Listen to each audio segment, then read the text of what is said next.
अब उनकी सबकी हालत ठीक होने वाली जो अपने को मुसलमान कहते। मैंने तो उनसे पूछा तेहरान में कि तुम में से कितने मुसलमान हैं, मेरे सामने खड़े हो जाओ, मैं देखती हूँ। बहुत से अरब आते हैं लंदन में, कहा तुम में कितने मुसलमान हैं, मेरे सामने खड़े हो जाओ।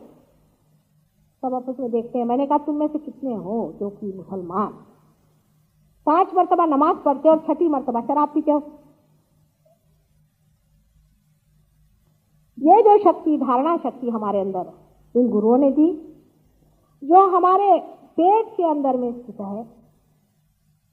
हमारा पेट है धार्मिक, इसलिए कहा जाता है कि बेटे सोच के खाओ, जहां भी जाते हो देख के खाओ, किस तरह से, किस विचार से ये खाना बनाया है, किसने बनाया है, किस प्रेम से बनाया है या नहीं बनाया है, इसका विचार करो।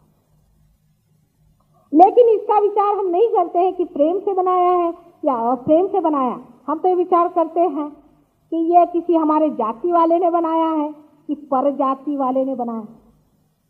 उसके लिए भी उदाहरण रामचंद्र के हैं आपके सामने। इन्होंने शबरी के बेर खाए। शबरी एक बुद्धि भीनी औरत। आप ही सोचिए, आप में से कितने हैं जो उसके झूठे बेर खा सकते हैं? कितने भी प्रेम से वो देंगे तो आप चुपके से पीछे फेंक देंगे ज्यादा से ज्यादा। इतना ही नहीं कि खुद खाया, पर सीता जी से कहा कि ना ना ना ना, मैं तुझे कुछ बेर नहीं देने वाला है, ऐसा तो मैंने कभी मेवा खाया ही नहीं। लक्ष्मण जी को गुस्सा चढ़ रहा था। पहले लक्ष्मण तुम जरा खा लो तो थोड़ा गुस्सा कम हो जाएगा। जिसने भीलनी के बेर खाए वो राम कहाँ गए? सुबह शाम राम राम करते हैं और जाति पाति का फिर विचार करके हम खाना नहीं खाते।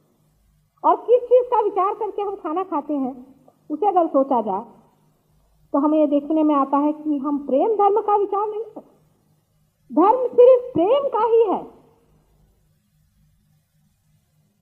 अगर आपके पेट में प्रेम नहीं है तो आप में कोई सा भी धर्म नहीं। सबसे बड़ा धर्म प्रेम का है, जिसको कि इन बड़े बड़े गुरुओं ने अपने अंदर बसाया।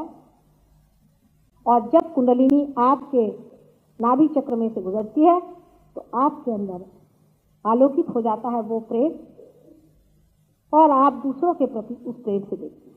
देखिए हमारे रोजमर्रा के व्यवहार में भी माँ क्या करती है, उसको ये चिंता होती कि मेरे बच्चे ने खाना नहीं खाया, भाई मैं कैसे खाना खाऊं, मेरा पेट अकुला रहा, अभी तक खाया नहीं, सुबह से गया है, पता नहीं कहाँ रह गया, मेरा पेट अकुला रहा। उनका सर नहीं अकुलाता, उनका पेट अकुला रहा है, पता नहीं क्या करूं, मैं खाना नहीं खाती जब तक वो नहीं आएगा। जब मनुष्य का प्रेम कहीं परेशान होता है तो उसका खाना छूट जाता है। इसलिए धर्म में प्रेम का खाना खाइए। जो मनुष्य आपको प्रेम से खाना दे उसे स्वीकार करें। और प्रेम शक्ति ही सबसे बड़ी सस्टेनेंस पावर हमारे अंदर परमात्मा ने दी है। जितनी प्रेम की शक्ति मनुष्य के अंदर में है उतनी किसी भी जानवर में नहीं है। इस प्रेममय शक्ति को हम जागरूक न करके अपने को किस तरह से हर समय बर्बाद करते रहते,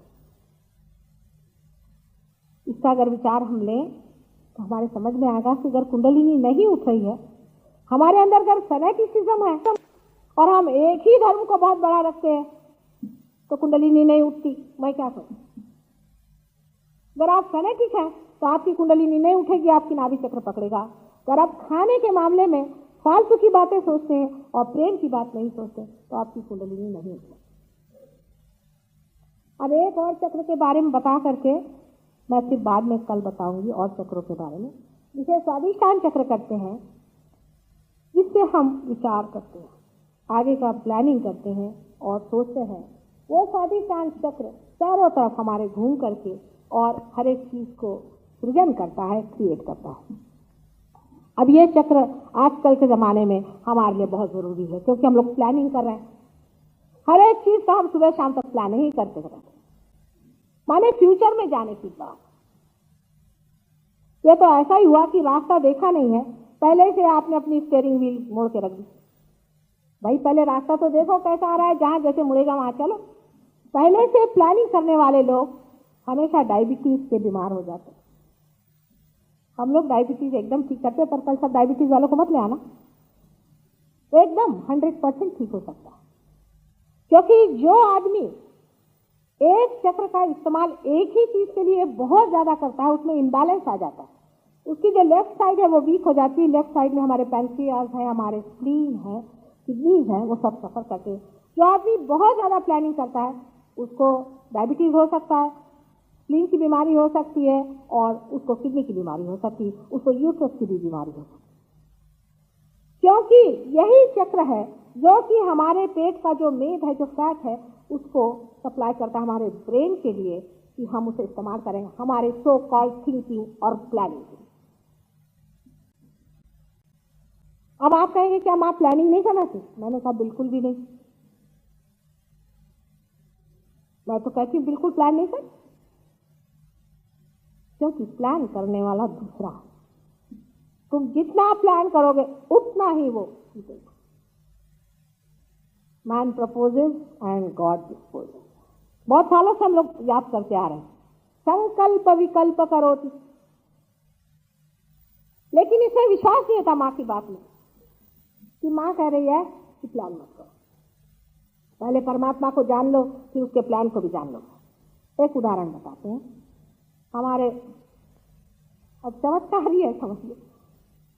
लंदन में एक मुसलमान थे, अल्जीरिया के, जमील नाम था उनका। वो लंदन आए थे और बहुत बेचारे परेशान रहे। 6 महीने तक अपनी स्कॉलरशिप के लिए दौड़ते रहे यूनिवर्सिटीज में, उनको नहीं मिली स्कॉलरशिप।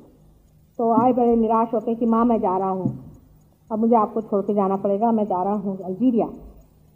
उन्होंने 500 मुसलमानों को अल्जीरिया में पार किया हुआ है। तो मैंने कहा क्यों, क्या बात है?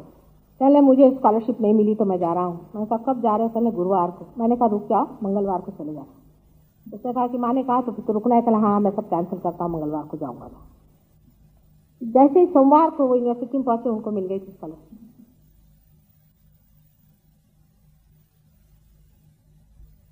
दूसरे एक साहब हैं गविन ब्राउन, वो आने वाले हैं अभी, आप उनसे पूछेगा।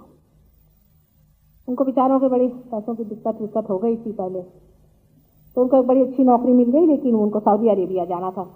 उन्होंने आके कहा माँ नौकरी तो बहुत बड़ी मिल गई, लेकिन सऊदी अरेबिया जाने का मन नहीं करा। अब आप यहाँ हैं तो मैं तो आपकी सेवा में रहना चाहता हूँ, सऊदी अरेबिया में नहीं जाना चाहता। तो मैंने कहा अच्छा बेटे जैसा तुम्हारा मन है। 2 दिन बाद आके कहा कि वो तो कॉन्ट्रैक्ट ही कैंसिल हो गया, वो तो नौकरी ही नहीं चली गई हमारी। हमने कहा चलो ठीक है, जो भगवान की इच्छा, जैसे राखा हूँ तो ऐसे ही रहूँ। तो उसके बाद आकर के कहा कि कमाल है, यहीं पे मुझे उससे भी बड़ी नौकरी मिल गई है लंदन में। मैंने कहा लो। पर इसका मतलब यह नहीं कि जिसकी आप इच्छा करते हैं वही परमात्मा की भी इच्छा है, उसके इच्छा के अनुसार चलना आना चाहिए। सब लोग कहेंगे दाई विल बी डन, फिर इस चर्च में जाकर बाहर आकर के फिर प्लानिंग शुरू। अपने यहाँ का जो सारा प्लानिंग चौपटाया, उसका कारण यह, परमात्मा का प्लान पहले समझ लीजिए, फिर आप प्लानिंग करिए। पहले आप आत्म साक्षात्कार ले लीजिए, पहले ये सोच लीजिए कि उसका क्या प्लान है, फिर उसमें फिट होइए, क्योंकि वो तो डायनामिक चीज है ना। इतना बड़ा प्रचंड कोई ऊपर से सारा प्लान कर रहा है, आप यहाँ चुटपुटे क्या प्लान कर रहे हैं? आपकी हस्ती ही क्या है जो किसी चीज का आप प्लानिंग करें? आप क्या जानते हैं कि आज सूरज की क्या दशा होगी? बहुत बार वेदर फोरकास्ट लंदन में आता है, हमको जब जाना होता है तो कभी भी सूरज नहीं छिपता, आता ही है बाहर। हमारे सब लड़कों ने लिखा है, if mata ji is coming out of her house you need not see the weather forecast. सारे ग्रह गोल सब कुछ आपके हाथ में घूम सकते हैं, पर आप जानते हैं कि प्लानिंग क्या है उसकी? आप घर से निकले, रास्ते में मोटर फेल हो गई, सारा प्लान ही फेल हो गया, आप बैठे रोते हुए, और प्रैक्टिकल भी नहीं होता।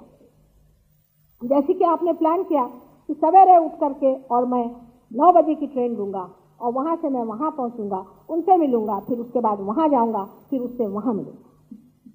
पहले तो 9 बजे आप उठेंगे ही नहीं, उठे तो आपको बस मिलेगी ही नहीं तो बरसात होकर के आपके सारे कपड़े भीग जाएंगे, आपको घर जाना पड़ेगा। फिर किसी तरह से मिल जाए, आप उस आदमी के पास पहुंचे, उस आदमी से सब गड़बड़ मामला हो जाएगा, क्योंकि आप देर से पहुंचेंगे, क्योंकि वो भी प्लानिंग कमीशन वाला होगा।